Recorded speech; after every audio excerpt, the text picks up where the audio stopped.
a hero of mine has stepped onto the stand, and this is very interesting. I've only just met him. I've been following his work, his research, and some of his products and his inventions, and I've liked for many, many years what he's been doing. I'd like to introduce Dr. Raymond Hype, who is the Chair of Education Advisory, and he has brought a fabulous product onto the BETT show floor. This is his second year in doing that, so he's come back again. Always good to see them a second time. Hasn't had to come and apologise, which is always good. He's back here again because it obviously worked the first time. The product is called Tap It. It's really exciting, but it's more than just a product. It's also a concept of use. Welcome to BETT Radio, and thanks so much for joining us. Well, thank you so much, Russell. I really do appreciate you having us in today.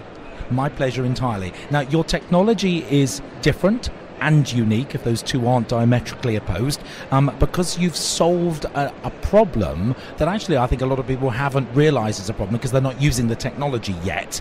And that is that when you use a touch surface and a child or a user inadvertently touches it, you've found a way to disregard that. That's absolutely correct. We have an issue called unintended touch, and oftentimes it's that accidental touch or a lean that a child needs to do. And we found a way now to make sure that we still have that touch accessibility even if the child does have to lean on the screen as they're interacting.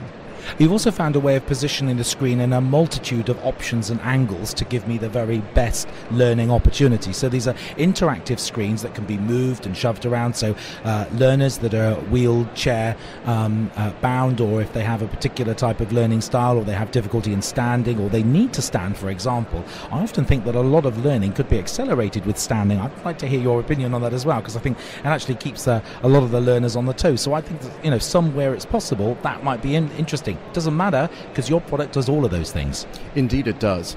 Our concern as we moved into this was to make sure that every child, every adult had accessibility to digital information, and that's not always possible with the technologies that are out there today. So our goal was to bring accessibility and make sure that people who perhaps feel themselves as different in some ways could still access the same information and then understand that we're all the same.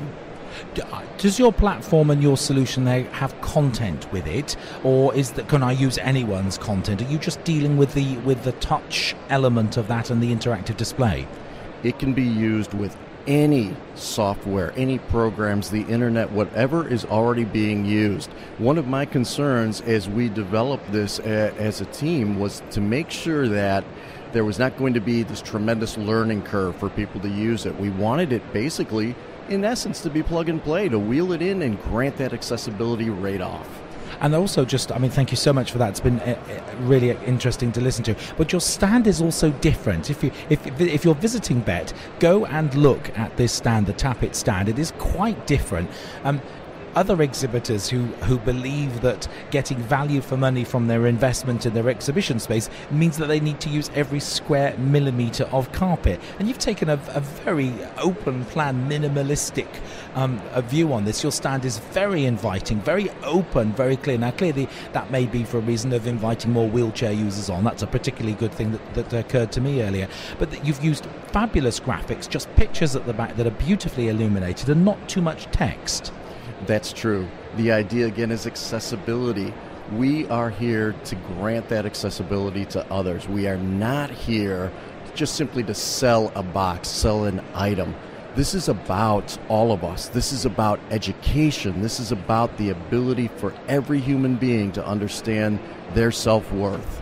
Absolutely right. I have some young people pressing that I want to interview in just a second because they're about to do a presentation. We're meeting again tomorrow. We may not have enough time to chat, but I'd certainly like to try and catch up with you again either Friday or Saturday, maybe later on Friday and Saturday, see how the show has gone for you, because this is your second one and you've travelled a significant distance to be with us. Indeed we have. We've come across the pond from Cleveland, Ohio to be here with you, and I thank you for your gracious offer, and I thank you for the time you've shared with us today, but most importantly I thank you for what you're doing, because for those of you who follow along with what Russell does, you may not realize the true advocate he is for education, for our students, and for getting ideas across. So please do listen to everything that he says, because his words of wisdom just are wonderful, and I'm happy that I am now an admirer of his, even though, again, we've only just met personally. You're very kind. We could keep this going all day, or we'd be giving awards out before we go.